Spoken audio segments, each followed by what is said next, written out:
es hablar un poco sobre aspectos de cambio como una parte importante del trabajo que hace el director o el trabajo en el que tiene que estar involucrado el director, ¿no? Sobre todo en estos tiempos donde todo el mundo y su tía quieren andar cambiando cosas de la educación, ¿sí?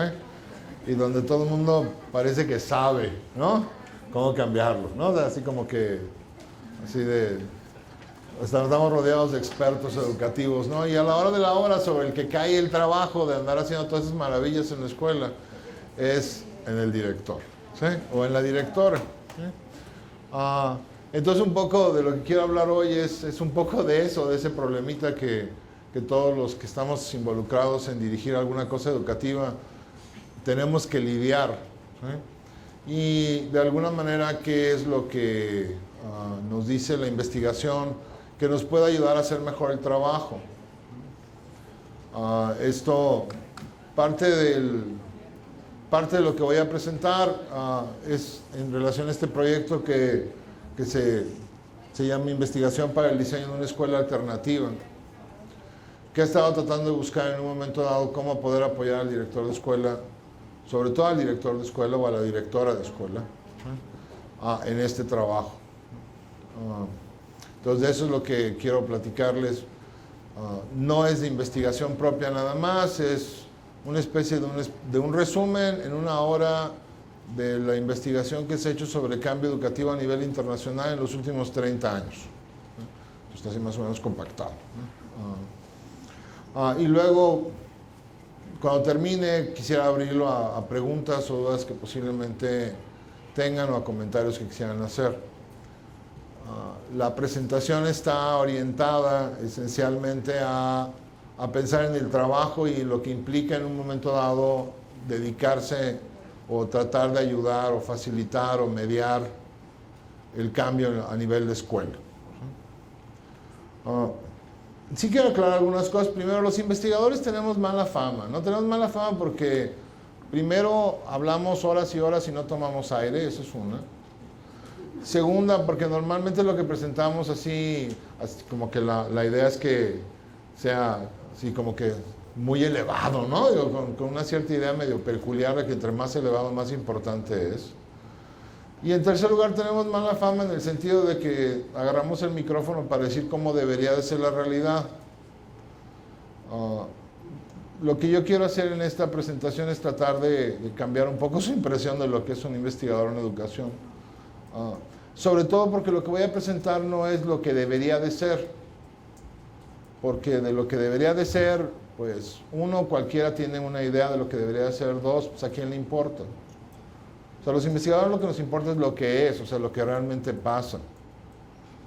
En la inteligencia de que si sabemos mejor lo que pasa, podemos tener más elementos como administradores de poder hacer las cosas de tal manera que funcionen mejor. Entonces, lo que les voy a presentar no es lo que debería de ser, es lo que sabemos de cómo funciona el cambio en las escuelas.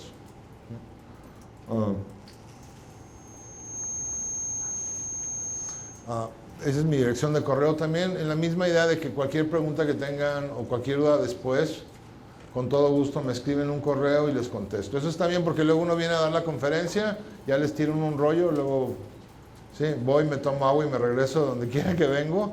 Sí, y los del problema van a seguir siendo ustedes. Entonces hay una garantía aquí de que si algo de lo que les digo la verdad no los ayuda, ¿sí? Pues mándenme un correo y díganme, bueno, pues lo hice y no funcionó, así es que ahora qué hago.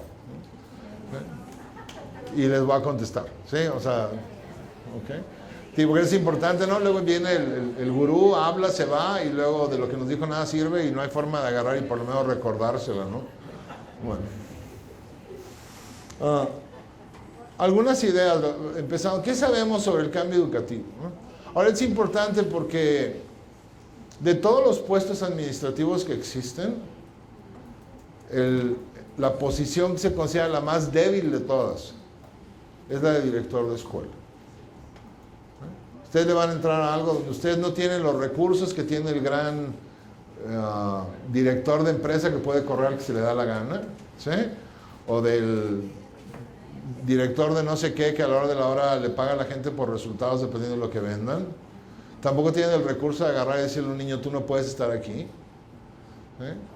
Y en un momento dado tienen como 50,000 jefes y todos ellos, ¿sí?, que nunca pisan una escuela, les encargan algo. ¿Sí?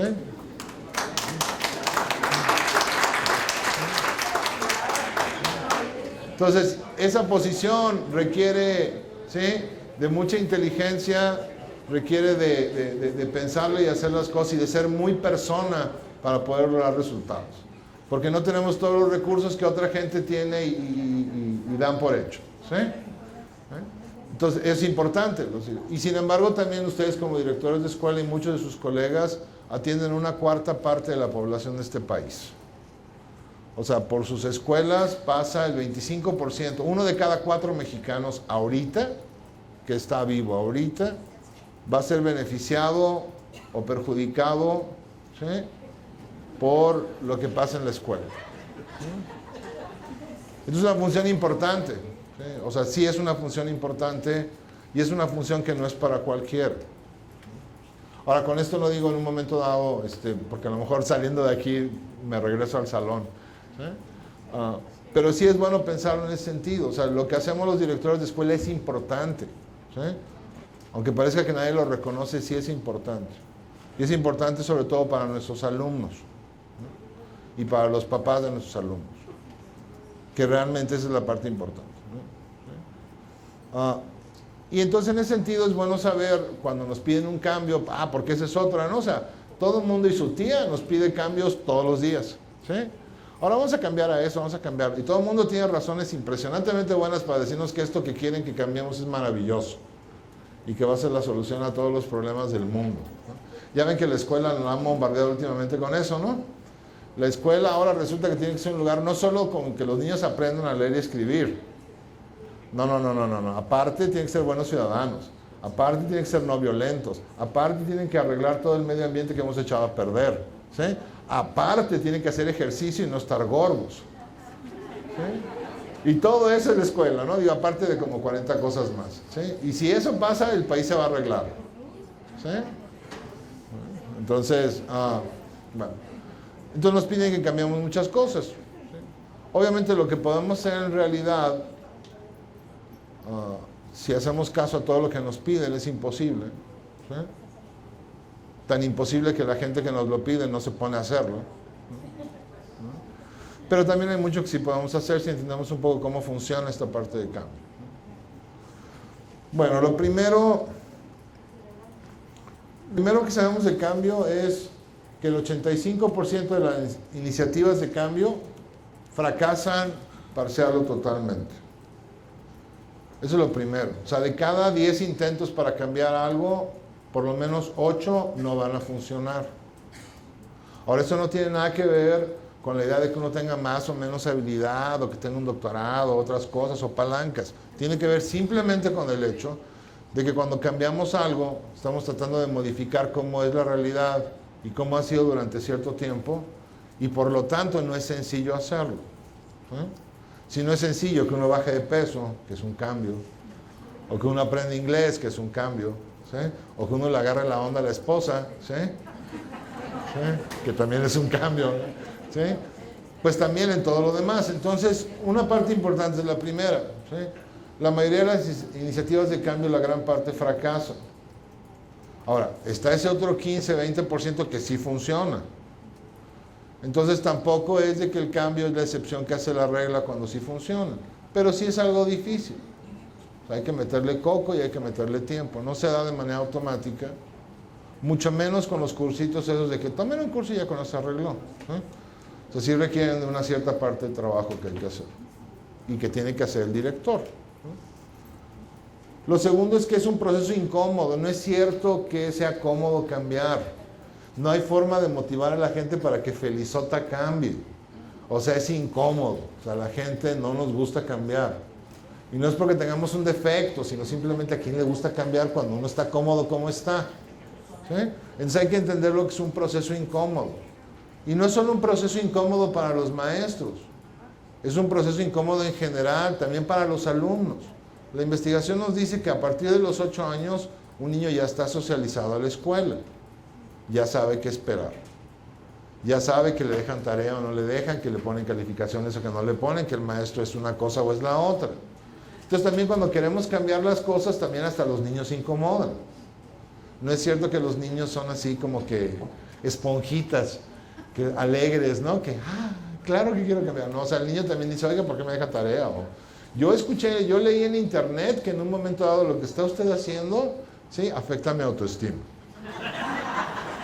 Es un mocoso de 9 años, me explico, pero ya tiene una idea, ya sabe, o sea, no está tan fácil que le digamos que vamos a hacer cosas por proyectos cuando lo que quiere es que le den la tarea para que la haga rápido y se vaya a jugar. ¿Sí? Entonces es un proceso incómodo.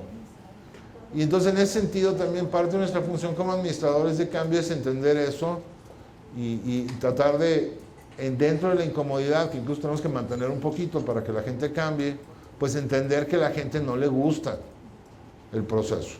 ¿Sí? Bueno. ¿Qué más sabemos sobre el proceso de cambio? ¿Sí?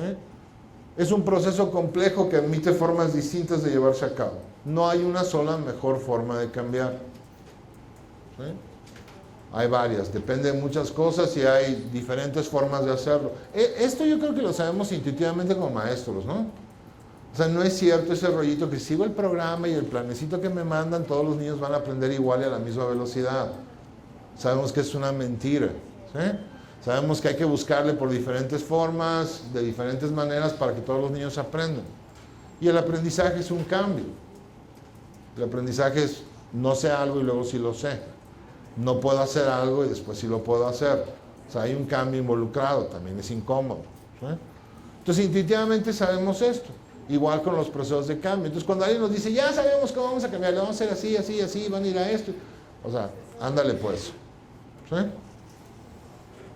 Porque realmente, como directores, lo que tenemos que hacer es buscarle las diferentes formas, y pueden ser 2 o 3 formas distintas. Incluso en la misma escuela, incluso con los mismos maestros. Entonces es algo que tenemos que ser flexibles y decir, si esto no está funcionando, le voy a tener que ajustar y mover para que funcione. Y a veces como directores nuevos lo que piensa uno, no, pues lo estaré haciendo mal, ¿no? Sobre todo porque ya ve, ¿no? O sea, ya sabemos que el 85% no funciona, pero cuando vamos a una reunión todo el mundo y su tía, menos nosotros, decimos que sí funciona. ¿Y cómo les va? No, excelente, lo estamos haciendo muy bien, estamos cumpliendo los indicadores, es maravilloso, y el único, uno está, pues que yo seré el único al que no le está saliendo bien.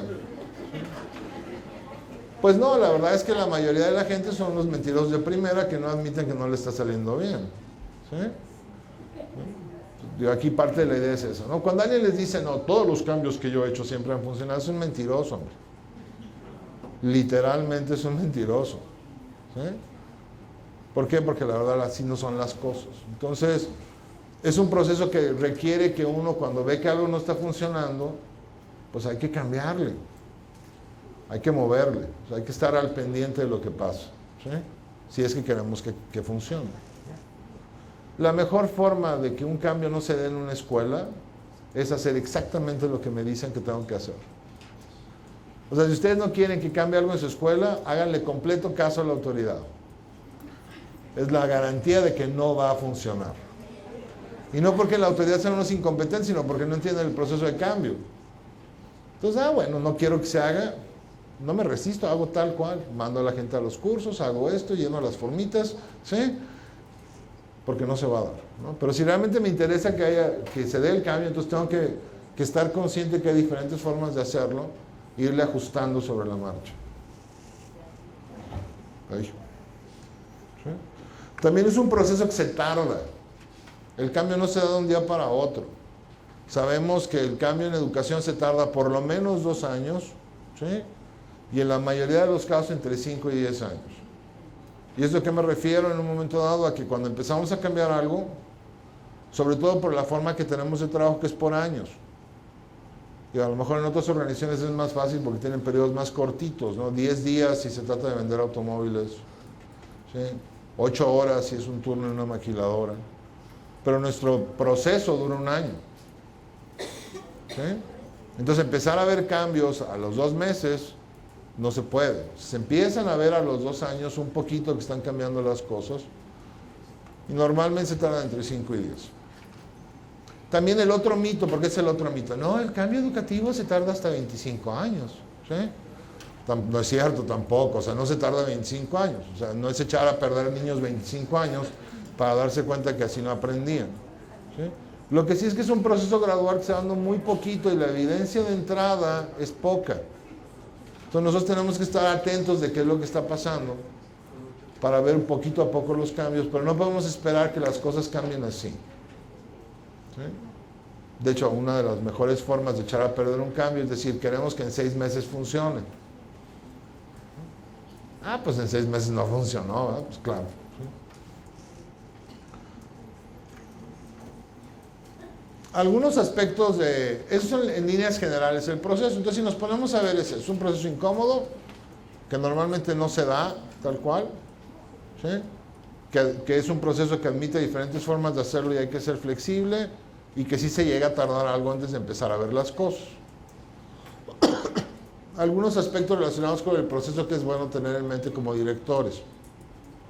Porque a la hora de la hora el director es el pararrayos también, ¿no? O sea, si llega alguien y hace las cosas y como que no funciona, el primero al que es al director o la directora. Oiga, pues como que no funciona, yo lo estoy haciendo, ¿sí? Y pues tiene algo de razón. Entonces, hay que entender un poco cómo es el proceso.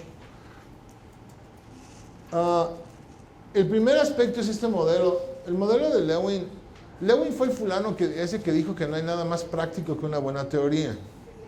En el sentido de que la teoría nos ayuda a describir la realidad, no a decirnos cómo debe de ser. El tipo, curiosamente, generó varias teorías desde 1940 que siguen siendo hoy las mejores teorías para explicar ciertas cosas. Y una de ellas es la teoría de cambio, ¿sí? Ahora, Lewin, además es una buena teoría porque es fácil acordarse de ella, ¿no? No son como 54,000 flechas y bolitas, ¿sí? Lewin dice que el cambio en un momento dado, lo primero que tenemos que entender es que el cambio es individual. No cambia una escuela. Cambian los diferentes maestros y estudiantes en una escuela. Entonces no podemos pensar que estamos cambiando a todo el mundo al mismo tiempo. Lewin también encontró que para que el cambio se dé hay 3 pasos que tienen que darse y es una como secuencia. La primera la llamó descongelar. Podemos decir que es motivación al cambio. Pero la motivación para cambiar se dan 3 características que normalmente no asociamos que deben de estar juntos. Lo primero, para cambiar necesita haber ambigüedad. La gente no puede saber a ciencia cierta ni qué se va a hacer ni cómo. O sea, tiene que haber incertidumbre. La gente que no tiene incertidumbre no cambia. Entonces, si yo tengo la completa seguridad de algo que va a pasar, pues simplemente voy a hacer eso y me voy a enfocar a eso. Entonces, tiene que haber un cierto nivel de incertidumbre. También tiene que haber un cierto nivel de culpa o ansiedad, y todos los que hemos tratado de bajar de peso sabemos eso. ¿Sí? A la hora que quiero bajar de peso, lo primero es de plano decir, no, ahora sí tengo que hacer algo porque no puedo abrochar las agujetas a mi hijo. ¿Sí? Entonces tiene que haber algo de culpa, o sea, no hay felicidad cuando cambian. Entonces la gente que no se siente o ansiosa o culpable, un poquito estresada, no cambia. Ahora, estas 2 características, que hay incertidumbre y que la gente sienta culpa, pues ¿cómo se balancea? Porque igual, ¿no? Si tengo mucha incertidumbre y mucha culpa, pues mejor me consigo otro trabajo o hago otra cosa, no cambio. ¿Sí? O pido que me saquen de la escuela, ¿no? O algo, ¿no? La tercera es la parte de seguridad psicológica. Es esa idea de decir, es un poco el equivalente a decir, pues no sé cómo le voy a hacer, y sí lo tengo que hacer, pero estoy seguro que lo puedo hacer. ¿Sí? Sentir esa parte. Ahora, vean por qué el 85% de iniciativas de cambio no funcionan, porque ni siquiera empiezan bien. ¿Sí? En lugar de incertidumbre le damos a los maestros certidumbre. No, pero va a haber unos cursos, va a venir gente muy importante a darlos y con eso ya, ¿no? ¿Sí? Ah, pues ok, ¿no? Entonces voy al curso ya, ¿no? O nada de culpa o ansiedad, pero no se preocupen, maestro, porque ni van a perder la chamba, ni va a pasar nada. ¿Sí? Pues entonces, ¿para qué cambio? ¿No? ¿Sí? Y lo otro que nunca nos dan es seguridad psicológica. Esa idea de que claro que ustedes pueden. De hecho, el mensaje es al revés. No pueden, por eso hay cursos. No pueden, por eso hay esto. No pueden, por eso les tenemos que decir qué hacen. Ah, pues gracias. ¿Sí? Digo, entonces como primer punto es ese, ¿no? O sea, el 85% puede ser hasta más, es porque ni siquiera empieza bien el proceso. Es un proceso que se administra mal, se quiere dar seguridad, se quiere dar certidumbre cuando hay que no dar certidumbre. ¿Y cómo le vamos a hacer? No, pues no sé, es una mejor respuesta. ¿Sabe qué? No sé cómo le vamos a hacer, pero estoy seguro que sí lo podemos hacer en esta escuela. Vamos empezando a buscarle usted y yo cómo hacerlo. Es mucho mejor para cambiar que la otra, ¿sí? No se preocupe, le vamos a hacer un curso, entre paréntesis, porque usted es un bruto. Sí, ¿no? Y va a venir alguien a decirle. Pues digo, el mensaje obviamente la gente pues difícilmente va a cambiar. Bueno, pero, ok, logramos que se descongele, digamos, ¿no? ¿Sí? Luego viene la parte de cambiar, y la parte de cambiar, lo que encontró Lewin es cierto, el cambio no es conducta. Yo puedo cambiar de conducta haciendo lo mismo. El cambio realmente es algo que pasa acá adentro, es ver las cosas de manera diferente. Es dejar de ver a los papás como enemigos y verlos como colaboradores. Es dejar de ver al niño, ¿sí?, como alguien que nunca puede aprender matemáticas a alguien que tiene el potencial para hacerlo. O sea, el cambio realmente es un cambio cognitivo. Es ver las cosas de manera, es verlo de todos los días, ¿sí?, como verme la panza y decir, claro que eso significa que yo soy próspero, ¿no? Así como los chinos, por eso estoy panzón, ¿sí? Y cambiarlo a la idea de que estoy cargando 50 kilos de más, que debería de quitar. O sea, a la hora de la hora es mucho de ver las cosas de manera distinta. Por eso es difícil el cambio, porque la gente lo que vemos es lo que hacen. Pero no porque, o sea, no cómo lo están haciendo. Porque yo puedo hacer un nuevo programa de competencias, porque realmente creo que las competencias son mejores para que los niños aprendan, pero también puedo hacer un nuevo plan de competencias para quitarme de encima al inspector. Y ahí está el plan. Entonces lo que tenemos que trabajar nosotros no es tanto en que las personas hagan cosas de manera distinta, sino realmente es más una conversación para ver si realmente están pensando las cosas de manera distinta. Entonces, un segundo problema por el que no se da el cambio. Nos enfocamos demasiado en las acciones, en lugar de sentarnos a hablar con la gente. ¿Sí? Digo, el director que quiere o la directora que quiere cambiar las cosas, se pasa más tiempo hablando con la gente, ¿sí?, y llegando a acuerdos respecto a cómo ver las cosas que pidiéndole que haga cosas. Porque lo que hacemos nunca refleja lo que pensamos de manera directa. Entonces la segunda parte. Igual piensen cuántos cambios ha habido donde ustedes a lo mejor hasta tienen una duda. No, a mí me gustaría platicar un poco. No. ¿Sí? No platique, trabaje. ¿Sí? Haga esto que le decimos y va a ver que funciona. ¿Sí? Ah, ok. Eso hago. ¿Sí? Y la tercera parte es congelar, porque esa es la otra. Sí, digo, sí está padre el desarrollo del cambio y eso, pero tampoco uno puede andar en la incertidumbre y la culpa todo el tiempo por mucha seguridad psicológica que tenga uno. O sea, llega un momento en que algo tiene que estabilizarse, porque si no, ¿sí?, uno se cansa. Entonces, desde esta perspectiva está la parte de congelar. Y la parte de congelar es ayudar a integrarlo en un momento dado a quién soy. ¿Sí? Esto ya lo hice, batallé un poquito, pero ahora sí los niños aprenden más y yo me tengo que esforzar menos. Ah, ok, está bien. ¿Sí? Esto lo hago y ahora los padres de familia en un momento dado aprecian más el trabajo después de que batallé. O sea, tiene que haber algo que ayude a integrarlo, ya sea en la personalidad o en el autoconcepto. Tiene que haber un beneficio. Hemos tenido muchos casos de maestros que se comprometen, hacen las cosas, realmente ven que funciona y sin embargo se regresan a lo de antes. ¿Y por qué se regresan a lo de antes? Porque no tiene ningún beneficio. Digo, piénsenlo en la escuela. ¿A quién le encargamos más trabajo? Pues el que lo hace mejor, ¿no? Es el que le dice, oiga, ayúdeme aquí, ayúdeme allá. Ya con 80 cosas. Oiga, ¿por qué no le dice al maestro Eduardo? No, al maestro Eduardo ni por accidente le digo. ¿Sí? Siempre hace todo mal. Va a meter la pata. No se agacho, ayúdeme. Y ahí está el maestro Eduardo leyendo el libro vaquero, me explica en su clase y el periódico, y no hace nada, y nunca le encargan nada porque es un inútil. ¿Qué persona medianamente inteligente va a querer seguir trabajando 14 horas diarias y que lo amenacen con divorciarse si básicamente a la hora de la hora sale lo mismo que el maestro Eduardo? Digo, la gente que realmente cambia es inteligente. No podemos pedir a la gente inteligente, ¿sí?, que haga las cosas si no hay un beneficio. Ese beneficio debe de ser en un momento dado que me dedique menos tiempo y que aprendan más mis alumnos. Por lo menos que con el mismo esfuerzo me vaya mejor. Pero si la idea del cambio es que voy a estar esforzándome 4 años, ¿sí?, pues ¿quién se va a aventar a hacer eso?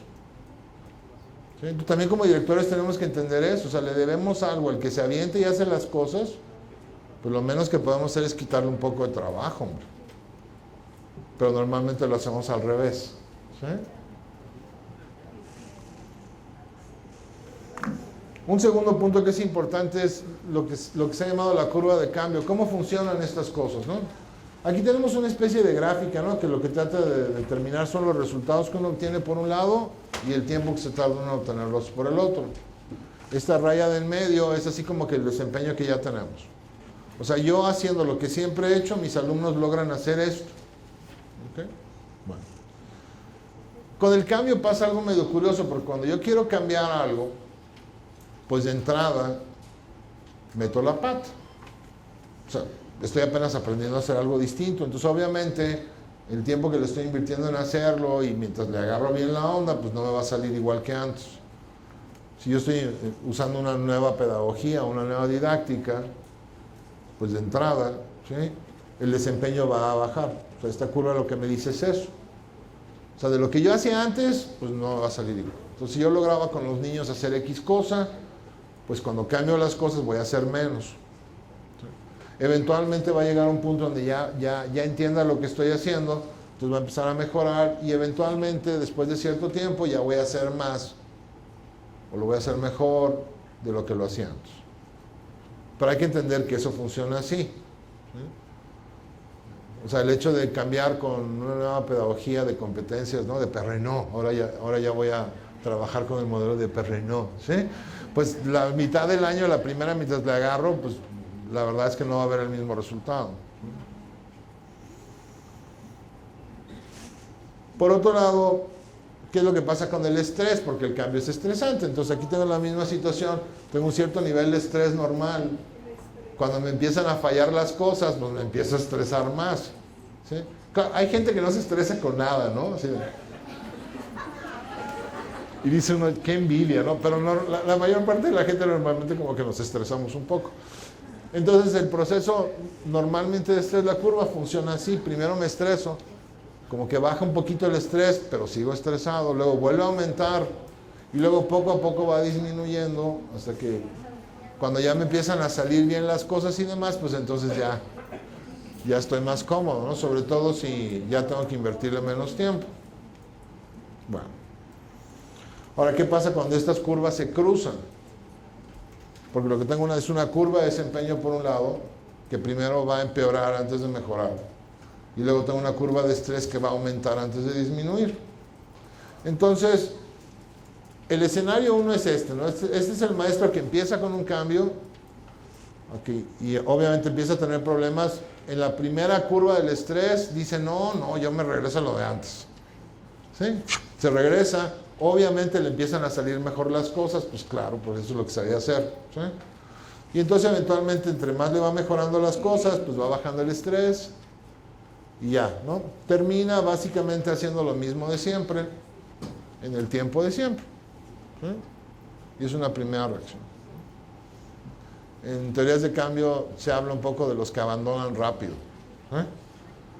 Y tiene lógica, es a lo que voy, no es un defecto, tiene lógica que si yo empiezo a hacer algo y no me sale muy bien y me preocupo, ¿sí?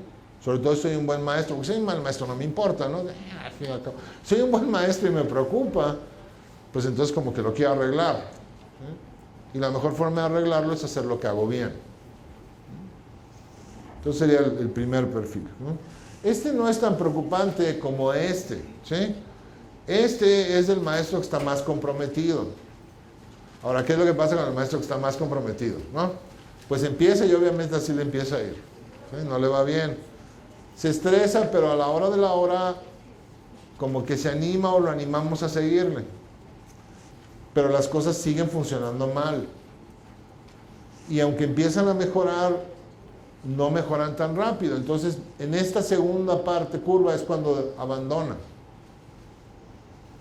¿Sí? Sobre todo porque luego los papás empiezan a quejarse y los alumnos también, y luego el director no ayuda. ¿Sí? Porque llega y dice, oiga, pues ya los papás se han quejado. A ver cómo le hacen a un maestro para que no se quejen. Ah, no, pues la mejor forma de que no se quejen es que me regreso a lo de antes, pues sí. ¿Sí? De seguir con esto que de plano como que no funciona como yo quisiera. ¿Sí? Y entonces, ¿qué es lo que pasa? El desempeño nunca llega al mismo nivel de antes. Y el estrés, pues tampoco. ¿Por qué es el caso que preocupa más? Porque es el maestro que agarra, así se involucra y sí se avienta. ¿Sí? Y es el que le sirve de ejemplo a los otros maestros de la escuela. Ya ves, ¿para qué lo haces? Les vas a terminar como aquel, mira cómo le fue. Yo por eso me regresé antes a lo que hacía. ¿Sí? Yo por eso nunca lo he intentado. O sea, estos maestros son el clásico ejemplo de por qué bueno que yo no le entré al cambio. ¿Sí? Y ellos como directores son los que uno tiene que cuidar más, ¿me explico? Porque son los que nos creyeron, son los que se aventaron, son los que lo siguieron haciendo a pesar de que las cosas no salían bien. ¿Sí? Yo, como director, al último al que tengo que abandonar es este pobre. Ya sé que los papás están quejando, no se preocupe, yo hablo con ellos, usted sígale. ¿Sí? O sea, un poco más de apoyo ahí, ¿no? Por ejemplo. ¿Por qué?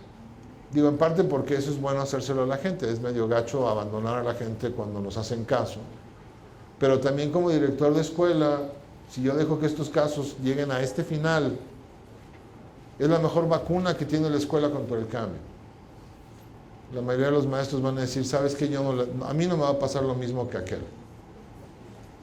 Mejor me regreso hasta que de plano me obliguen. El tercer caso, que es el caso menos común, más o menos 1 de cada 10 maestros tiene este perfil, 1 de cada 10. O sea que la mayoría de esos maestros van a estar comportándose como la primera curva o la segunda, no como esta. ¿Sí? Aquí, ¿qué es lo que pasa? Pues llega la primera curva de estrés, etcétera, y pasa, y la segunda también. ¿Por qué? Porque ya aquí empieza a haber una mejora. No ha llegado al nivel de desempeño, pero ya empieza a haber evidencia de que la cosa sí está funcionando.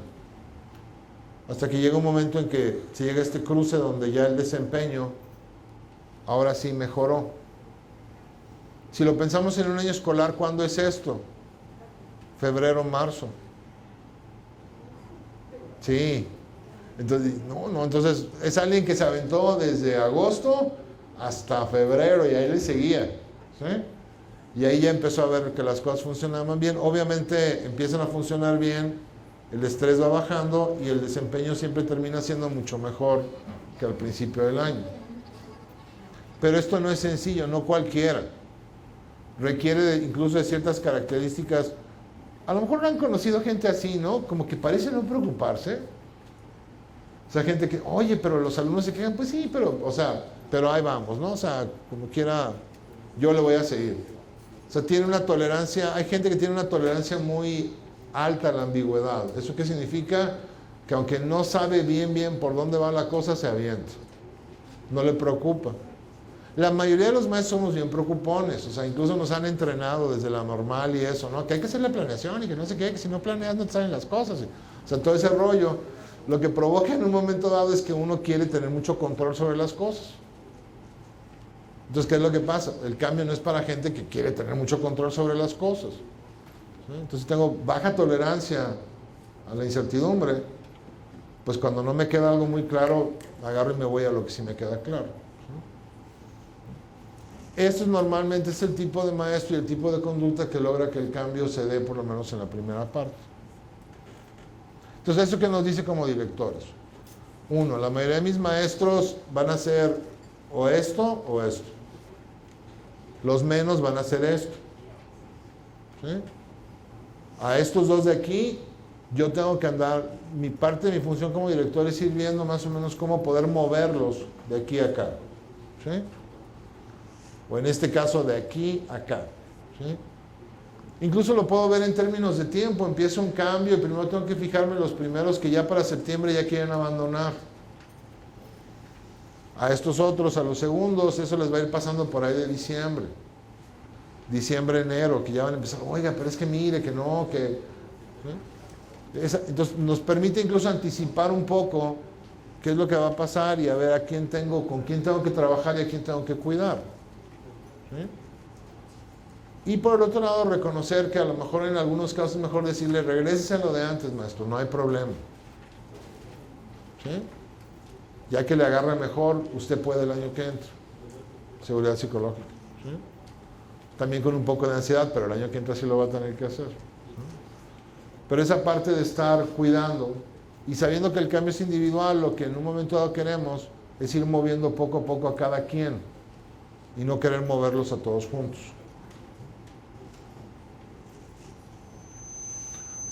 Otro aspecto importante, y este es de Lewin, o sea, el otro no, pero esto sí es.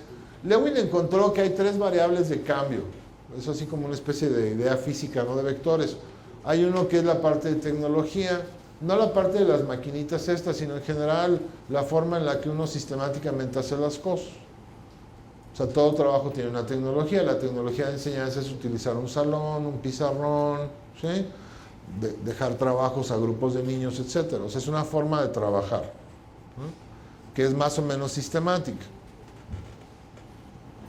También está la variable de las personas, obviamente, o sea, quién es el que va a tener que hacer este cambio, o sea, quién es el que hace este trabajo, y luego está la variable administrativa, que son las condiciones bajo las cuales la gente hace el trabajo.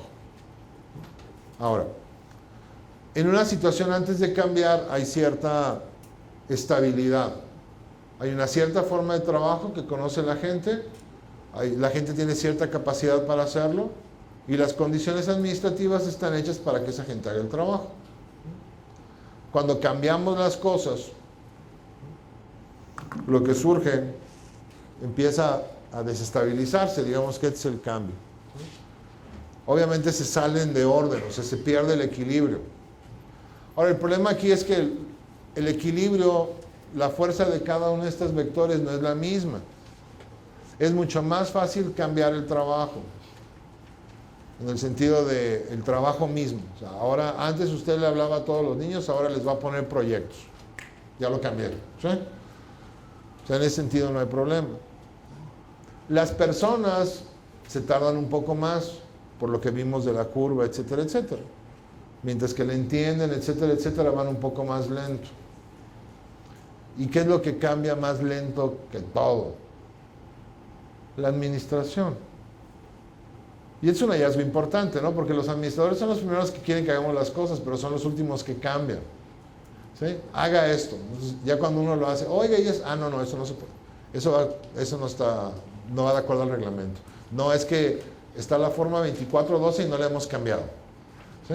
Entonces resulta que a la hora de la hora, cuando uno quiere cambiar, esto se empieza a mover con fuerzas diferentes y hay un desequilibrio. De hecho, los procesos de cambio, curiosamente, las nuevas formas de trabajo siempre están subutilizadas. O sea, siempre el resultado, mientras se va entendiendo, es menor del esperado. O sea, que si yo cambio a la onda de competencia en la primaria, pues se va a tardar un poco en realmente dar los resultados. No los va a dar ni al primer año ni al segundo, porque se tarda. ¿Sí? La gente le va a ir agarrando. Y lo último que va a cambiar es la administración. Y estoy seguro que ya está pasando. Pues sí, los proyectos y no sé qué, pero, o sea, calificaciones bimensuales, no vayan a salir con que les dé más tiempo antes de dar las calificaciones. ¿Por qué? Porque hay que hacerlo por bimestre. Pero están a la mitad de un proyecto, está muy padre, los niños, sí, o sea, la verdad no me importa, ¿no? La verdad ahí está, ¿no? O en Chihuahua, por ejemplo, donde, y les ponen este examen, ¿sí? Oiga, pero es que el nuevo plan de competencias, sí. ¿Sí? O sea, usted ponga el examen, ¿no? Entonces, eso es lo que más se va a tardar en cambiar. Entonces, como director debo estar muy consciente, por un lado, que la velocidad de estas cosas es diferente. Y aquí es la gran aportación que puede hacer el director, en el sentido de, por lo menos en su escuela, tratar de cambiar dentro de la normatividad y lo que ustedes quieran, pero ir cambiando un poco las condiciones para facilitar el proceso. Y actuar un poquito como amortiguador de las demandas que vienen de fuera. Sí, ¿no? Porque ya ahorita un director de escuela recibe que unas 70 invitaciones invitaciones entre comillas, ¿sí? A toda una serie de cosas rete importantes. El concurso de ajedrez, el de danza, el de escoltas, el de escuela, el de grupo de damas emprendedoras que vienen a decirle a los niños cómo ser futuros empresarios. Así, ¿no? Los o sea, la gente que viene de Greenpeace que viene a decirles que están destruyendo la tierra. Y así, ¿no? O sea, 70, ¿no? Concursos de todos tipos, a todas horas, ¿sí? Y todo es súper importante.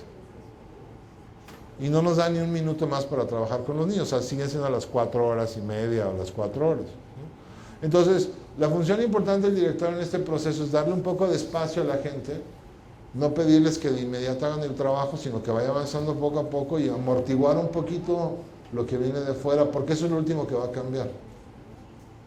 Si cambia. ¿No? Si digo si cambia porque en la investigación que hemos hecho, por ejemplo, resulta, ¿qué es lo que no ha cambiado en los últimos 120 años en educación?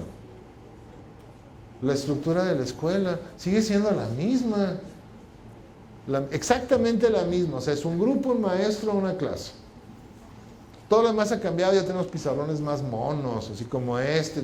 Todo, ya sabemos mucho más de aprendizaje, pero la escuela sigue siendo básicamente la misma escuela de hace 120 años.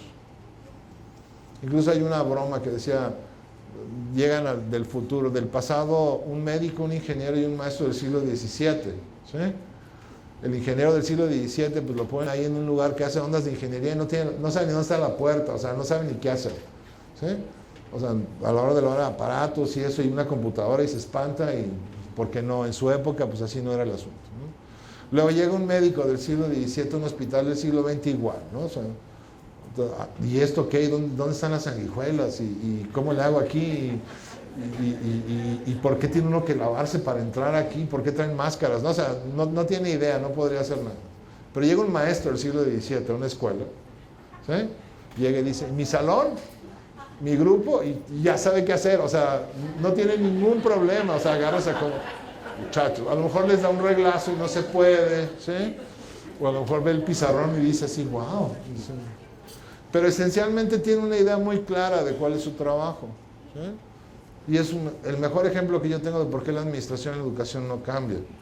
O más bien sí cambia, se tarda un poquito, ¿sí? Como 120 años. El cambio entonces resulta que es un proceso que se tiene que ir dando gradualmente. Por este mismo desbalance, yo no puedo agarrar y cambiar de aquí a acá de corrido.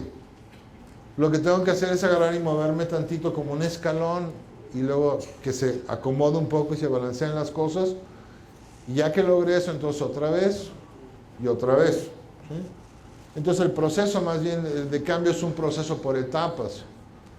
Desbalanceo y luego es algo así como motivo al cambio, congelo tantito, luego otra vez, hasta que poco a poco voy llegando a esta parte de aquí. La mejor manera de echar a perder un proceso de cambio es querer hacerlo todo de corrido y todo de inmediato. Lo cual también explica por qué el 85% de las iniciativas de cambio fracasan, total o parcialmente. Porque no le damos el tiempo. Hay un dicho en teoría de sistemas que dice que en cambio lo más rápido es lo más lento. Y hicimos una investigación muy interesante aquí de 3 escuelas. Una era de un director que era muy, sí, yo soy el líder y todo el mundo al mismo tiempo, vamos, ¿no? ¿no? O sea, como lo que nos retratan de que es el buen director, ¿no? En otra escuela era un director más bien de, no, lo que quieran los compañeros, ¿no? O sea, ¿sí? Y en el tercer caso era un director que decía, y era una directora de hecho que decía, ok, vamos empezando así de poquito a poco, vámonos de poquito a poco, al fin y al cabo no hay mucha prisa que digamos. Les dimos seguimiento durante 3 años a las 3 escuelas. Digo, por eso es la literatura, ¿no? De que son 3 años, bueno, vamos a ver qué pasa. Pero resulta que después de los 3 años, la primera escuela no había cambiado casi nada, pero el director seguía haciendo cosas. La segunda tampoco había cambiado, ¿sí? De hecho, casi era lo mismo, que el director fuera muy de, vamos todos juntos, hagan lo que quieran. Y en la tercera escuela, que fue nada más, vamos de poquito a poco, en 3 años habían cambiado mucho más que las otras 2 escuelas juntas. Porque fue al ritmo del cambio. El ritmo del cambio es como un maratón. ¿sí? Es de resistencia, es de tiempo, es de poco a poco.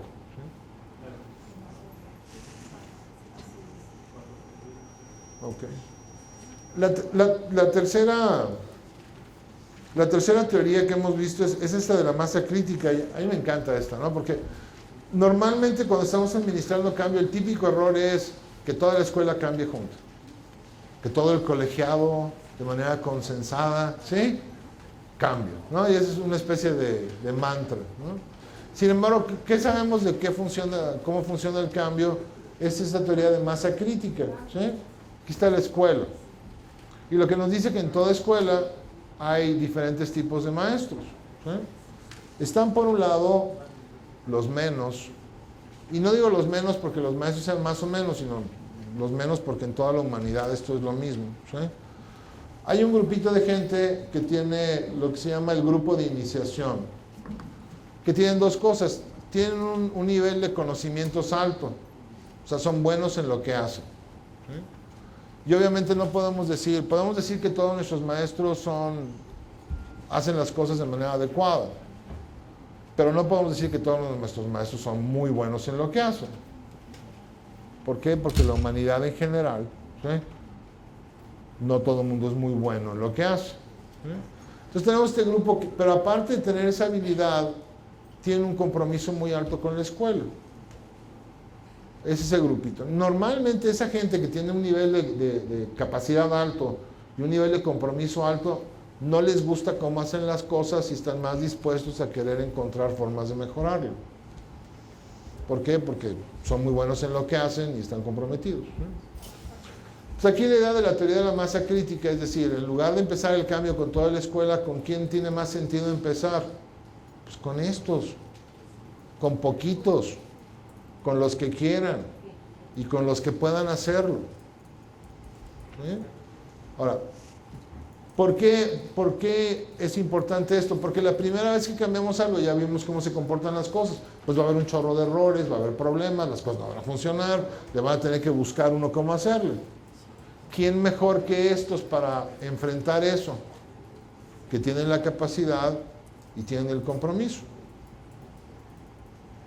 Segundo punto, como director, es mucho mejor trabajar con un grupo chico a querer trabajar con toda la escuela.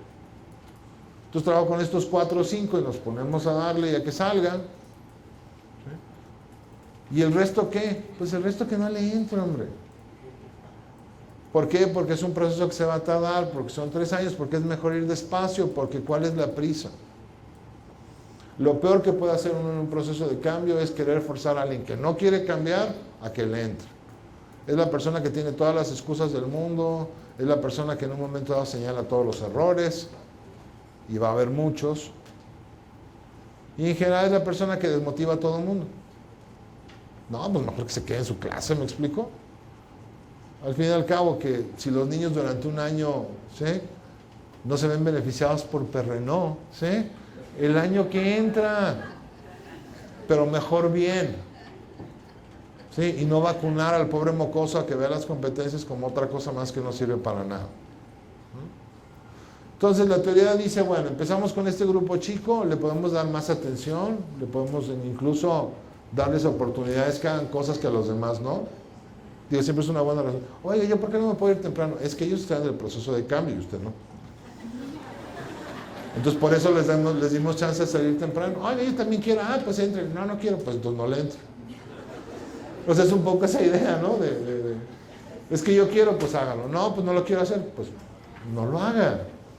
O sea, no hay prisa, hombre. Te digo, tampoco tenemos que agarrar a todo el mundo. ¿Qué es lo que pasa después? Hay un segundo grupo, ¿sí?, que normalmente después de, que son la gente que tiene un compromiso, tiene una habilidad promedio, ¿ok? O sea, sí tiene la habilidad, pero tiene compromiso alto. Normalmente este grupo, en cuanto el primer grupo empieza a dar resultados después del primer año, entonces sí lo compran. Sí dicen, ok, yo ahora le voy a entrar. Porque normalmente no le entran porque tienen dudas de que lo pueden hacer o no. Pero si ya tenemos un grupito que lo hace en la escuela, es el mejor ejemplo. Porque ya ven, ¿no? No este cambio porque en Finlandia funcionó re bien.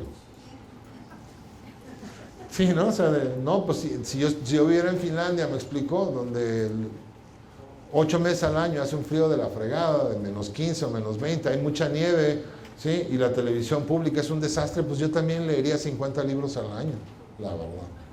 ¿Sí? ¿Ok? Pero viviendo en un país de sol donde hay muchísimas cosas más que hacer, la verdad, como que pasarme encerrado en la casa leyendo y tomando vodka no es una opción. ¿Sí? Entonces, en términos de cambio, es mucho mejor tener ejemplos concretos como, mira lo que hizo la maestra con los de cuarto aquí. ¿Sí? Y entonces, en ese sentido, cuando eso pasa, este grupo de aquí le entra porque tiene el ejemplo, tiene un compromiso alto, pero tiene una habilidad promedio. Entonces digamos que ya para finales del primer año ya tenemos a más gente que le quiso entrar. En el segundo año tenemos al siguiente grupo. Y ese grupo, que son la mayor parte de gente de nuestra escuela, son lo que se ha llamado el grupo de seguidores. Tiene una habilidad promedio, es una habilidad adecuada y tiene un compromiso promedio, porque yo creo que el problema que tenemos en educación, tenemos el complejo del apóstol. Queremos que todos los maestros sean apóstoles. ¿Sí? Ven y dedícate 14, 15 horas diarias a los niños todos los días del año, te vamos a pagar una miseria y demás, pero la educación es importante. San José Vasconcelos nos puso la muestra, así es que resígnate porque en el cielo te lo van a pagar. ¿Ok? ¿Sí? Y la verdad no es cierto, o sea, la mayor parte de la gente tiene un compromiso promedio, agarran, se dedican a sus niños, pero quieren hacer otras cosas, no sé, como comer y dormir, sí, poder platicar con su pareja de cosas que no sean como el mocoso de cuarto año, no aprende. Entonces también tenemos que entender que no le podemos andar pidiendo a la gente que sean así como que apóstoles y Superman, ¿sí? Porque de eso abunda en la educación, ¿no? O tratamos a la gente como mártires o como canallas, ¿no? Entonces, como directores hay que cuidarse de eso, porque los tratamos como que todos son irresponsables, etcétera, y los voy a traer así fregados porque a mí no me van a ver la cara. Cuando siempre hay 2 o 3, pero son 2 o 3, ¿sí? Y nos llevamos a todos entre las patas. O al revés, queremos que todo el mundo sea apóstoles, y sí tenemos 2 o 3 de esos que se van a ir directo al cielo, o sea, no lo dudo. Pero la mayoría de los maestros, o sea, este grupo de aquí, son gente que básicamente tiene un compromiso normal con su trabajo, y tiene una habilidad normal también. Entonces, este grupo es el que entra al asunto después del primer año porque ya vio que sí se puede, ya vio que sí tiene beneficios, ya tiene lógica y sentido que cambia. ¿Sí? Y por último, ¿quiénes son los últimos? ¿Sí? Pues siempre hay, ¿no? ¿Sí? Los espectadores. Siempre, todas las escuelas tienen ese grupo de 2 o 3 maestros que están así. Normalmente tienen un compromiso bajo y normalmente también tienen habilidad baja, pues ni siquiera son tan buenos, ¿no? Esos no se van a mover con nada. Y es bueno entenderlo porque como directores nos encantaría, ¿no? ¿Sí? Pasarlos a otra escuela, normalmente se les promueve, ¿sí? Para sacarlos de la escuela. Pero en términos generales, ni caso tiene hacer el esfuerzo. ¿Sí? Yo lo dije. Además no es cierto. Pero lo que voy es esto, o sea, este grupo jamás, me explico, jamás. La única forma en que lo van a hacer, y lo van a hacer mal, es cuando de plano estén sumamente presionados para hacerlo, y pesa más lo que ha visto la literatura, en cambio, que la escuela en su conjunto esté ya cambiando, es mejor presión. Que los papás le digan, oiga, pues es que Juanito que lleva aquí 3 años ya hacía esto y usted no lo hace. ¿Sí? Pero también les digo, como administrador educativo que soy, o sea, la verdad, ¿qué caso tiene? Muchas veces administramos pensando en estos y no en estos. Y deberíamos administrar pensando en estos y no en estos. ¿Sí? Entonces, en ese sentido, ¿qué nos dice esto? Yo como director tengo que hacer un cambio. Independientemente que me anden diciendo que lo tengo que cambiar en 3 días, y sí. ¿Sí? Lo primero es, ok, a ver, oigan, vamos a hacer esto, ¿quién entraron? O sabiendo quiénes son los maestros, a ver, vamos entrándole, nosotros 3 o 4. Y ya que vaya funcionando, le vamos diciendo a la escuela cómo vamos. Y vamos dejando que la gente poco a poco le vaya entrando a su tiempo al proceso. Y si hay alguna duda, eso fue lo que pasó en este estudio de caso, ¿no? Esas 3 escuelas, la que hizo esto cambió mucho más que las otras 2, aunque parecía que estaban haciendo menos. No estaban trabajando más, estaban trabajando mejor. Yo creo que como directores o directoras es bueno, o sea, la idea que ustedes como directores y directoras no es trabajar más, los burros trabajan más. Hay que trabajar mejor. Porque ustedes también tienen vida personal, o sea, no quisiera dentro del año que entra que ustedes sean de los directores que se pasan 18 horas en la escuela, ¿sí? ¿Okay? Tratando de que estos hagan algo, ¿sí? Cuando ni Dios Padre logra que hagan algo. Y eso que el tipo sabe más y tiene más palancas, ¿sí? Y sin embargo, o sea, ¿sí? ¿Y qué cosa con la resistencia famosa, no? Porque, esa es la resistencia, no es así como que el pecado capital, así se resiste, ¿sí? Mátenlo, ¿no? O sea, para empezar, primero, ya sabemos, gracias a Dios, ya aprendimos en la investigación, es una reacción normal, normalmente de gente inteligente, ¿sí? Igual que la tendencia a cambiar, o sea, todos los seres humanos tenemos la tendencia a cambiar y la resistencia. Pero antes se pensaba que la resistencia era mala. Ahora, imagínense, ustedes están parados y les dicen, aquí hay un cuarto oscuro, es un cuarto oscuro, no se ve nada, de repente se oyen gritos adentro, y golpes, ¿sí? Ustedes están ahí en la puerta, ¿no? Y les dicen, entra, no te resistas al cambio. ¿Sí? Digo, pues habrá gente que le entra, ¿no? Y ¡pum! ¡Pam! Pero normalmente la gente inteligente dice, le tengo que entrar. No me pueden prestar una lamparita, ¿no? Para no ser... Oiga, ¿y ese ruido qué es? ¿No? Y si la respuesta es, no te resistas al cambio, ¿sí? Ponte la camiseta, entra por ahí. Pues obviamente no es un buen indicador, porque el que lo haga sí está medio tonto, la verdad. Digo, y es un proceso racional, o sea, hay que tener en cuenta, la gente piensa, la gente hay que contestarle, hay que decirle, hay que plantearle las cosas y hay que dejar un poco que la gente le entre cuando esté lista para entrar, si es que realmente queremos cambiar las cosas. Si no queremos cambiarlas, pues ya como les dije antes, la mejor forma es hacerlo tal y como nos dicen que lo hagamos. ¿Sí? Y no va a pasar. ¿Sí? También sabemos curiosamente que es necesaria. Cuando no hay resistencia al cambio no se da.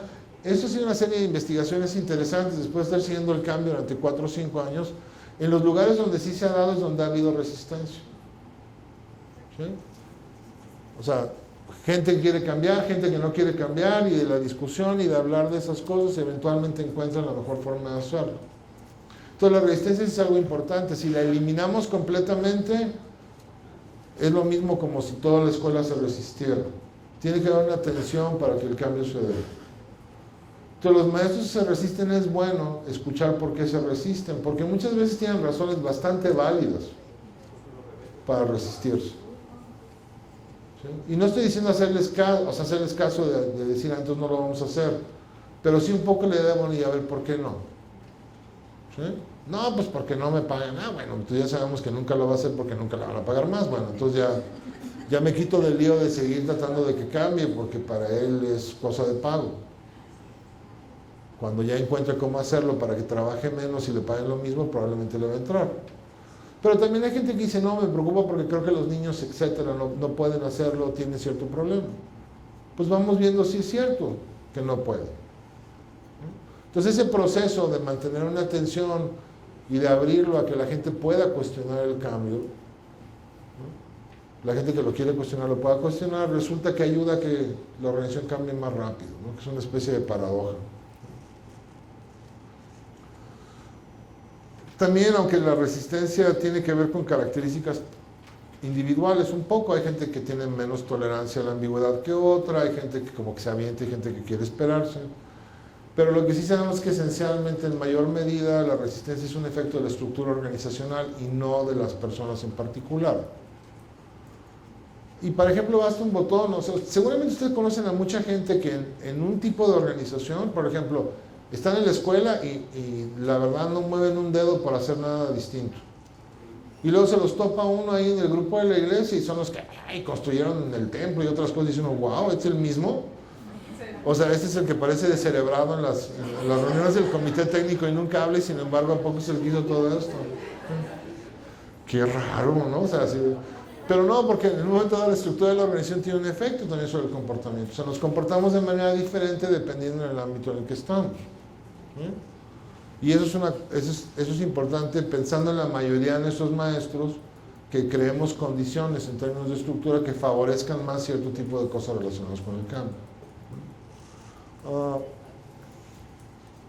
Uno de los hallazgos de la literatura, no solo de cambio y no solo de cambio educativo, sino en general de las organizaciones, es que la estructura de la organización explica por lo menos el 85% de la conducta dentro de la escuela o dentro de la organización. O sea, se le puede encontrar causa a por qué la gente se comporta como se comporta por la forma en la que estamos organizados. ¿Por qué los maestros batallan mucho en trabajar en equipo? Porque la mayor parte de sus días están trabajando solos con niños. ¿Sí? Y por lo tanto están acostumbrados a decirle a los niños qué hacer. Digo, piensen, no sé si conozcan, yo conozco una maestra que tiene como casi 35 años dando clases en segundo de primaria, y a mí me habla como si fuera un niño de segundo de primaria, a mí y a todo el mundo, ¿sí? Y tiene lógica, ¿no? Todos los días está lidiando con niños de segundo de primaria. Entonces, los maestros no colaboramos no porque seamos genéticamente unos deficientes, no porque seamos así como que super egoístas, no porque nos falten cursos de capacitación, por el amor de Dios, sino porque nuestro trabajo, por un lado, es solos. Y tenemos que tomar las decisiones nosotros en el salón de clases. Y a la hora de la hora no tenemos en el salón a alguien que nos cuestione, lo cual es bueno, pero no estamos acostumbrados. Eso explica mejor por qué es tan difícil que los maestros trabajen en conjunto.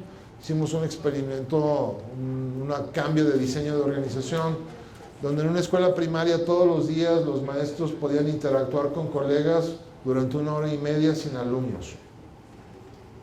Al final del año los maestros estaban trabajando en equipo como nunca habían trabajado y estaban discutiendo cosas simplemente porque durante todos los días era parte de su trabajo el poder interactuar con colegas. Entonces sí es importante entender que nuestro enemigo como directores en muchos sentidos no es el maestro o el sindicato o las autoridades, a veces es la estructura de la escuela, que aísla a la gente, que la separa y que no le deja. Esta idea de lo que me refiero con estructura es que estas bolitas son gente, ¿sí? Y básicamente trabajan en este contexto, y para poder hacerlo, para enseñar, se tienen que generar ciertas estructuras que les crean ciertos espacios donde pueden actuar y trabajar juntos, ¿no? Hay espacios muy restringidos como este pobre diablo, por ejemplo, ¿no? O sea, este pobre está así, ¿no? Es como la persona que nada más saca copias todo el día y que la tienen ahí, saque copias, ¿no? Y no importa que sea en un momento dado el oficio más importante del mundo o el último recetario de Pedro Infante, saca la copia de todas maneras y no tiene forma de moverle a nada. O a espacios más amplios. La estructura de la escuela, parece Andy Hargreaves, un investigador, dice que es como una cartera de huevos, ¿sí? La típica escuelita donde cada quien está separado y aislado para no chocar con los demás maestros, y cada quien trabaja más o menos solo. Hay 4 estructuras de trabajo. Hay 4 estructuras. Una es la de trabajo, que es la forma en la que se divide con el trabajo. Y hay una estructura cultural, que en un momento dado son la forma en la que lidia la escuela bajo situaciones de incertidumbre. Cuando llega un niño que dice en un momento dado que llegó tarde porque su mamá no lo pudo llevar a la escuela, y no sabemos la verdad si es cierto o no. Hay escuelas que dicen, ándale, pásenle, mi hijo, y hay otras escuelas que dicen, no, tienen que traer evidencia de que, ¿sí? O hay otras que ni le abren, va a la puerta, pues arrégleselas como puedan, ¿no? Y esa reacción, esa información que no sabemos, es parte de la cultura de la escuela, que varía, ¿sí? También tenemos otra, la estructura de información, que es la forma en la que en un momento dado se tiene que actualizar información, que en un banco es muy importante, por ejemplo, ¿no? Si ustedes van y sacan dinero, ustedes quieren que automáticamente se actualicen, ¿no? O el banco. para que no les digan que no tienen dinero, no lo pueden sacar. Pero en una escuela, la verdad, la información que tenemos que actualizar es muy limitada, a lo mucho el nombre del mocoso, ¿no? Y la lista del grupo del que está. Incluso en ese sentido, si a la hora de la hora no está inscrito, le decimos, pásale, mijo, y siéntese, ahorita vemos. ¿Sí? O sea, ni siquiera es tan importante ese tipo de información. Que sería diferente que ustedes pasan la tarjeta para comprar el mandado y no pasan. ¿Sí? O sea, ahí sí afecta directamente. Y luego está la estructura de aprendizaje, que esencialmente es cómo vamos resolviendo los problemas de todos los días, y parte imagino de lo que habló Celina, y cómo vamos generando una base de conocimiento que nos permite funcionar mejor. Si lo vemos así aquí tenemos el trabajo principal de la escuela, que es educar niños, uno esperaría. Y está en esta estructura que es lo que nos condiciona en términos de comportamiento. Entonces, debido a la cultura de la escuela tomamos decisiones, por la estructura de trabajo tenemos un grupo y una clase, y nunca se nos ocurre cambiarlo. Digo, seguramente ustedes ahorita que van a ser directores han pensado en varias cosas que van a estar haciendo, pero les aseguro que ni por aquí les ha pasado que sería bueno que en lugar de tener a 3 maestros de primer año, cada quien con su grupito, las juntaran a todas y que entre las 3 atendieran a 100 niños. O sea, ni por aquí. O sea, ¿por qué? Porque, pues no, así no son las escuelas. Aunque hay evidencia que dice que esa forma de trabajar, como por ejemplo con escuelas de tipo Reggio Emilia, es mucho más efectiva y más eficiente tener un grupito de 3 maestras trabajando con 75 niños, porque pueden agarrar y cambiar, y pueden agarrar y acomodarlos de manera distinta, y pueden a lo mejor trabajar más con niños que necesitan más atención, y que alguien trabaja con más niños que van más adelantados, y que puede estar cambiando constantemente la forma, pero no se nos ocurre. ¿Por qué no se nos ocurre? Porque la estructura de trabajo nos dice que las escuelas es un maestro, un grupo, una clase, ¿no? Bueno, entonces a lo que voy es que sí nos controla el comportamiento, o sea, nos lleva incluso a ni siquiera considerar, ¿sí?, formas distintas de trabajo a ese grado. O sea, ni cuenta nos damos. Ahora,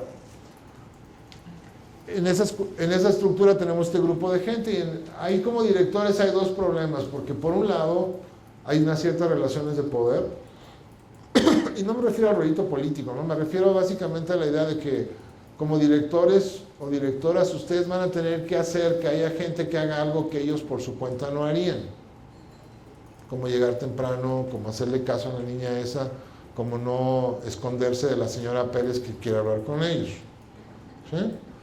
O sea, es una parte importante del trabajo de dirección. Si quieren, llámenle liderazgo, porque sea más mono, pero en última instancia es hacer que la gente haga cosas que no harían por su propia cuenta, ¿sí? Por el otro lado, necesitamos mantener en la escuela un cierto nivel de relación interpersonal para que la gente trabaje junto, en el mismo espacio.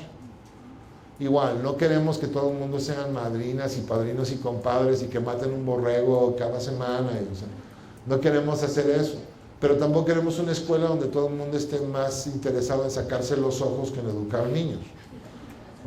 O sea, queremos un cierto ambiente, ¿no?, donde la gente pueda sentirse lo suficientemente cómoda para compartir el mismo espacio de trabajo, ¿no?, y poder hacer las cosas. Y siempre hay una tensión entre estas dos. Siempre, que es algo que ustedes como directores van a tener que manejar, ¿sí? No puedo ser completamente autoritario, y eso porque voy a ser muy pragmático en ese sentido, somos diferentes Celina y yo, ¿sí? Pero si me pongo en el plan de que no, aquí se hace lo que yo digo, es una lata, porque tengo que estar ahí todo el tiempo. Requiere mucho mantenimiento, ¿sí? O sea, el estar en la puerta todos los días viendo si alguien llega temprano, ok, es tiempo que podría estar haciendo otra cosa, pero tengo que estar ahí, ¿sí? Entonces, el autoritarismo para mí no es que tenga un problema ético, aunque sí lo tengo, pero más bien es sumamente latoso y disfuncional, porque me quita mucho tiempo. Entonces tengo que lograr algún tipo de trabajo donde, por un lado, por el hecho de que le tengo que decir a la gente que haga las cosas, voy a pegarle a la relación interpersonal. Pero por otro lado, ¿sí?, si llevo demasiado lejos la relación interpersonal, entonces no voy a poder hacer esto. Entonces tiene que haber una tensión, y por eso dicen que el director de escuela siente de lo más solitario del mundo, porque antes era parte de los maestros y luego llega este nuevo papel donde tiene que andar balanceando estas dos cosas, ¿sí? Lo ideal, aunque en términos de cambio, es dejar que la estructura haga la mayor parte del trabajo de la conducta, porque es el 85%. Entonces me quita a mí la lata, me explico, de tener que hacerlo yo. En lo que se refiere a cambio, y esa es la parte importante de esto,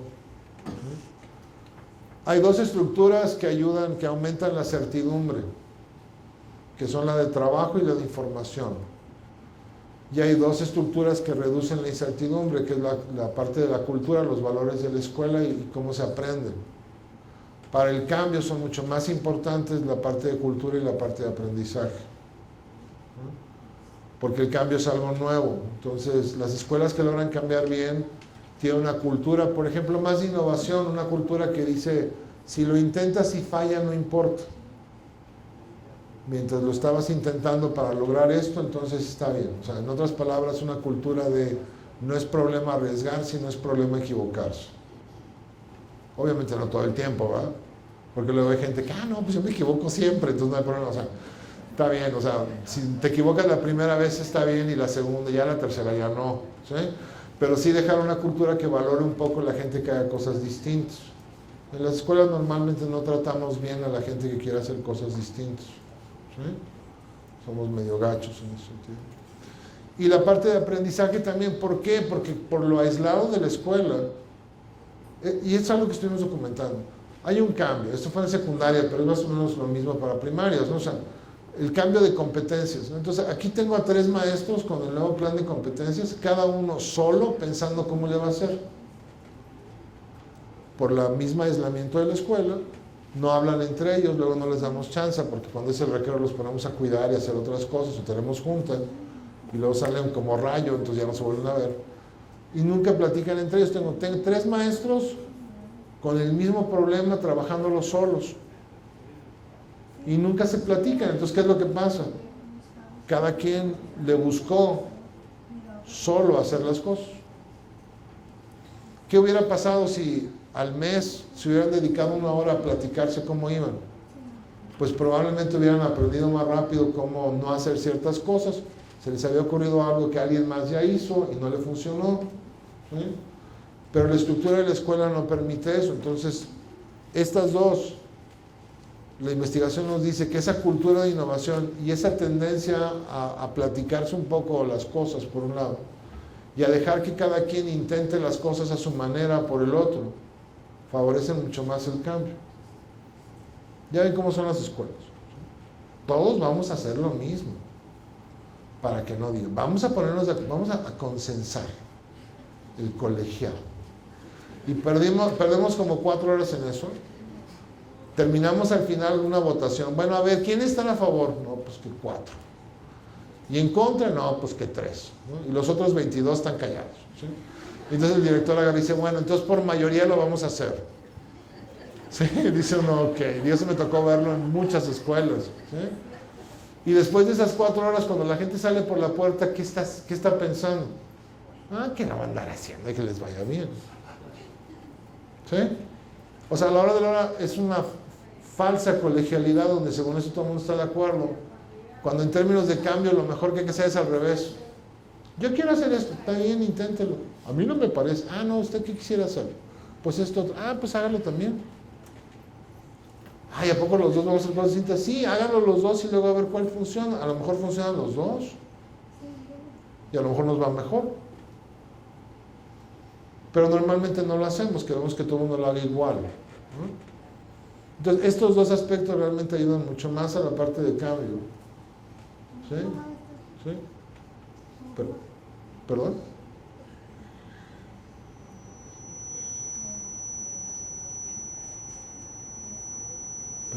No sé. Ok. Bueno, ya voy a terminar. ¿Cómo ando de tiempo, por cierto? ¿De tiempo cómo ando? ¿Sí? Ok. Entonces, algunos efectos de la estructura que es bueno tomar en cuenta es esto, ¿no? O sea, por un lado, por efectos de la institucionalización, o sea, que significa que nos acostumbramos tanto a las cosas que ni siquiera las cuestionamos, ¿sí? El lenguaje se vuelve un discurso que nos ayuda a entendernos, pero al mismo tiempo nos limita mucho en cosas nuevas. Las actividades se vuelven prácticas, lo que normalmente hacemos, eventualmente se estandariza en una forma de hacer las cosas, y las relaciones sociales se vuelven formas de organización. Tenemos que entender esto. No estoy diciendo que esto es malo, eso es lo que le permite funcionar a la escuela. Pero para cambiar sí necesitamos cambiar el lenguaje, cambiar las actividades y cambiar las relaciones. Desgraciadamente en las escuelas el lenguaje cambia muy rápido, pero no hacemos un esfuerzo como directores en cambiar las prácticas y en cambiar las relaciones sociales. Entonces tenemos que cuidar que si no cambiamos las tres cosas, el cambio no se va a dar. Entonces hay que cambiar la forma en la que hacemos las cosas de poquito a poco, eso es no de golpe. Y ya que se cambia la forma de hacer las cosas, hay que cambiar la relación. ¿Esto cómo se traduce así en cristiano? Si vamos a empezar un cambio, hay 3 maestros que lo quieren hacer, que lo hagan ellos y los demás no. Con ellos vamos a hablar primero para ver cómo lo están entendiendo. Y vamos a darles chance de que experimenten, vamos a decirles seguridad psicológica. Agarre y hágalo un mes, y si al mes no funciona, nos regresamos. Entonces dar la posibilidad. Vamos viendo cómo funciona, como nada más lo están haciendo ellos, yo como director puedo estar más al pendiente. Voy viendo y voy obteniendo información de cómo sienten los alumnos, cómo sienten los padres, y les voy dando información de cómo están haciendo las cosas. Eventualmente le van entendiendo más y va cambiando la práctica como tal, y también las formas de relación, de como grupo, cómo se llevan y qué pueden hacer. Empiezo chiquito. ¿Por qué? Porque el cambio se tarda de 5 a 10 años, entonces no tengo urgencia. Puede empezar poquito a poco con este grupo de gente que lo quiere hacer. Eventualmente lo que hago es empezar a cambiar esto en un grupo para luego eventualmente cambiarlo en toda la escuela.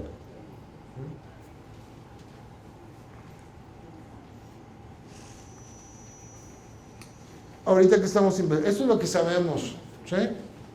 ¿Qué es lo que no sabemos? Y también yo creo que quiero mencionar qué es lo que no sabemos, porque luego viene cada gente a decir que ellos saben esto y la verdad es que nadie sabe.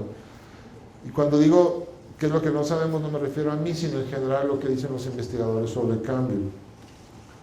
No sabemos los efectos que tiene la estructura organizacional sobre el trabajo educativo. O sea, estamos empezando a tratar de entender cómo, si yo cambio algo en la escuela, cómo va a ayudar a cambiar el trabajo. Entonces realmente empezamos apenas con eso. Yo creo que en investigación había unos 10 años nada más de empezar a ver este problema. Entonces no hay todavía un conocimiento claro de qué forma cambiar la organización de la escuela. Sabemos que la que está no ayuda. No sabemos qué otro tipo de estructura puede ayudar.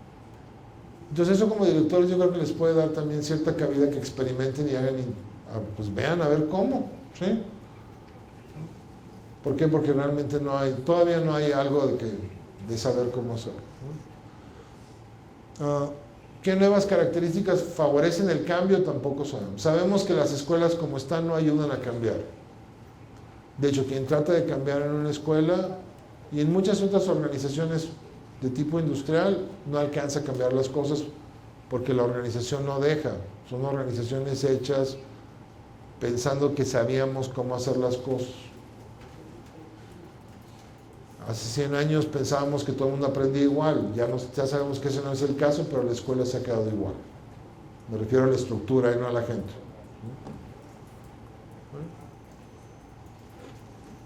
Actualmente, como mencionaba Celina, lo que se está haciendo son estudios múltiples de caso, se buscan diferentes casos, se estudian a ver qué cosas en común tienen, para ver si así le agarramos la onda, cómo funciona. En ese sentido es la costumbre, o sea, es investigación-acción, que es cambiar las cosas y ver cómo funcionan.